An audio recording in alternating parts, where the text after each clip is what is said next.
Assalamualaikum warahmatullahi wabarakatuh. Selamat pagi anak-anak. Apa kabar semuanya? Alhamdulillah, luar biasa. Selalu semangat, selalu ceria, sukses. Allahu Akbar. Semoga kita semua dalam keadaan sehat dan selalu berada dalam lindungan Allah Subhanahu wa Ta'ala. Sebelum memulai pembelajaran ini, mari kita bersama-sama membaca ayatul basmalah. Bismillahirrahmanirrahim. Hari ini kita akan belajar tematik subtema 1, pembelajaran 1 sampai 4.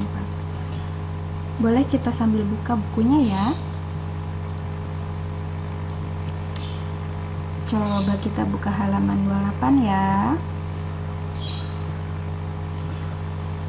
Di sini ada teks atau bacaan, boleh dibaca dulu, yaitu tentang tari saman.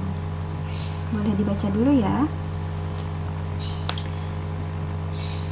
Oke, pada bacaan di atas kita dapat ambil kesimpulan bahwa nilai yang didapat pada tari saman itu apa? Yaitu tentang kekompakan dan kebersamaan. Dalam kehidupan ini penuh dengan perbedaan dan keberagaman. Keberagaman akan terasa indah jika dilandasi dengan rasa persatuan dan kesatuan. Apa itu persatuan dan kesatuan? Persatuan dan kesatuan itu dapat diartikan kumpulan bagian-bagian yang disatukan. Salah satu contohnya, misalkan sapu lidi nih.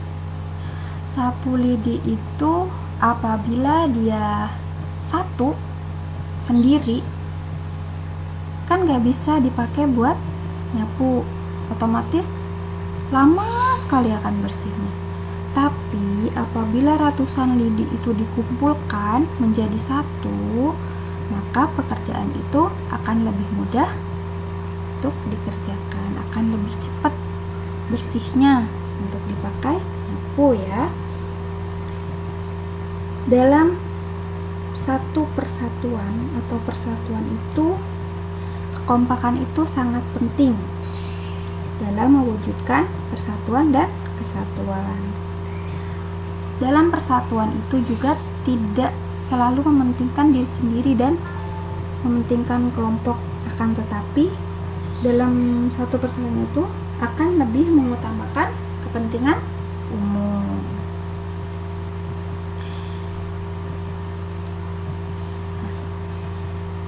Seperti yang telah kita ketahui ya, bahwa di Indonesia itu memiliki beragam suku bangsa. Banyak keragaman suku bangsa. Mengapa sih Indonesia itu memiliki banyak sekali atau beragam suku bangsa? Di sini mari kita mempelajari sejarah tentang nenek moyang bangsa Indonesia yang membuat Indonesia itu sekarang memiliki keberagaman suku bangsa. Nenek moyang bangsa Indonesia itu berasal dari daerah Yunan, Tiongkok Selatan ya, Tiongkok Selatan.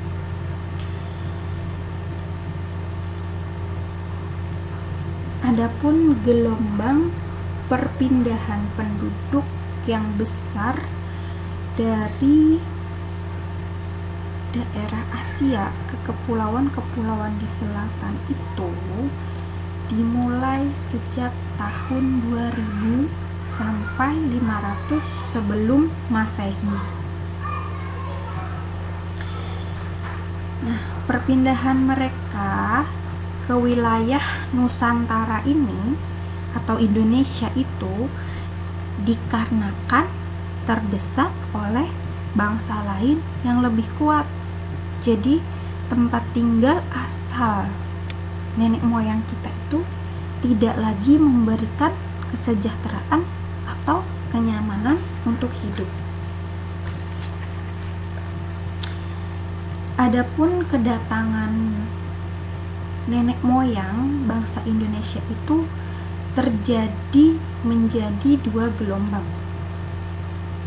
Yang pertama itu, gelombang pertama itu disebut juga dengan Proto Melayu atau Melayu Tua, yang terjadi sekitar 2000 sampai 500 sebelum Masehi. Dan gelombang yang kedua itu disebut juga dengan Detro Melayu atau Melayu Muda, yang terjadi sekitar tahun 500 sebelum Masehi. Jadi arah persebaran gelombang pertama itu terdiri dari 2 jalur. Jalur pertama itu dari Yunan melalui Filipina menyebar ke Sulawesi Utara, Maluku, dan Papua. Sedangkan jalur yang kedua itu terjadi dari Yunan melalui Malaysia ke Sumatera, Jawa, Nusa Tenggara, dan pulau-pulau lainnya. Sedangkan gelombang kedua itu tiba di Kepulauan Indonesia kira-kira 500 sebelum Masehi. Jalur penyebarannya itu bermula dari daratan Asia ke Thailand, Malaysia Barat, dan menuju pulau-pulau di Indonesia. Selain itu, di Indonesia pun memiliki macam-macam suku bangsa. Yang pertama itu suku bangsa Negroid, yang ciri-cirinya itu memiliki kulit hitam, rambut keriting, dan tubuh pendek. Sedangkan yang kedua itu suku bangsa Wedoid, yang ciri-cirinya tubuh pendek, kulit sawo matang, dan rambutnya hitam. Dan yang terakhir atau yang ketiga itu suku bangsa Melayu. Suku bangsa Melayu ini merupakan pendatang yang tersebar menempati daerah di Kepulauan Indonesia. Suku bangsa Melayu ini terbagi menjadi 2 golongan. Golongan yang pertama yaitu Melayu Tua. Golongan Melayu Tua itu adalah suku Dayak di Kalimantan, suku Toraja di Sulawesi Selatan, dan yang ketiga suku Batak di Danau Toba. Sedangkan golongan kedua itu yaitu golongan Melayu Muda. Golongan yang termasuk golongan Melayu Muda itu suku Jawa di Pulau Jawa, dan suku Minangkabau di Sumatera Barat, dan yang ketiga suku Bali di Pulau Bali. Adapun penyebab dari keragaman suku bangsa di Indonesia yaitu yang pertama perbedaan ras asal. Jadi misalkan gini, suku-suku di Papua itu berasal dari ras Negroid, dan suku Dayak di Kalimantan itu berasal dari ras Mongoloid. Jadi terjadilah keragaman suku bangsa Indonesia. Yang kedua yaitu penyebabnya, yang kedua perbedaan latar belakang sejarah. Jadi memiliki sejarah yang berbeda. Yang ketiga yaitu perbedaan lingkungan geografis. Perbedaan lingkungan geografis ini maksudnya seperti daerahnya berbeda gitu ya. Seperti misalkan Betawi. Betawi itu kan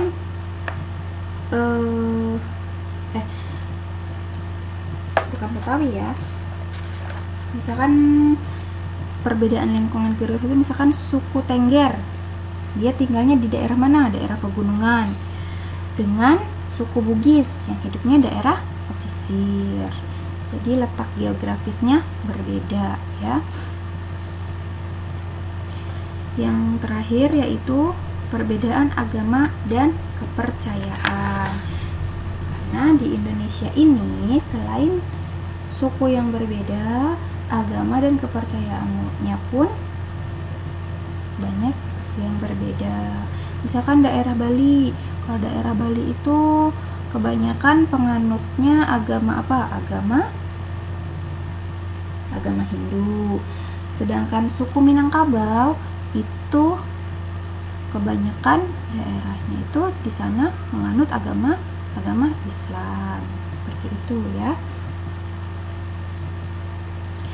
Selanjutnya itu tentang menghargai keberagaman suku bangsa.